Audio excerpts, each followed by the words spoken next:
2020 թվականին Երևան քաղաքում խցանները ավելացել են, թե պակասել են։ Սա շատ ևս հետաքրքիր ցուցանիշ է։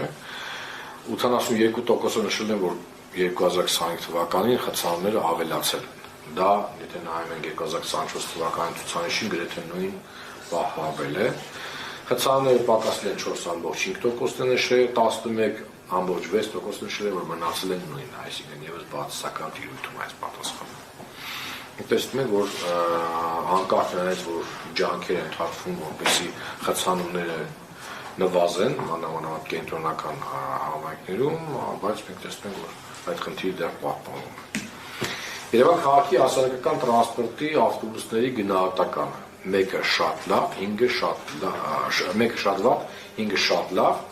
այստեղ ներկայացված է միջին գնահատականը եւ եւս 2 տարվա կտրվածքով է վերված տվյալները, մենք ունենք մի քանի չափանիշ, օրինակ միայն կանգառներում կայանելը 4.4 բալ է ստացել 5 բալից, այս ցուցանիշը, ինչը լավ է կարծում։ Տեխնիկական վիճակ 3.9 բալ,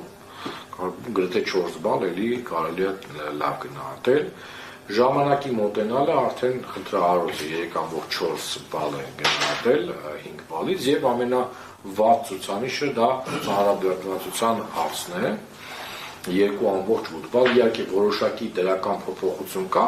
2024 թվականի հետ կապված, բայց երկու գնահատականին եւ 2024-2025-ին բացասական տիրույթ ունեցին 2.2 եւ 2.8 բալ, այսինքն այս չափանիշի վրա, այս խնդրի վրա պետք է ուշադրություն դարձնեն տրանսպորտի հարցով զբաղվող մեր քաղաքապետարանի պատասխանատուները։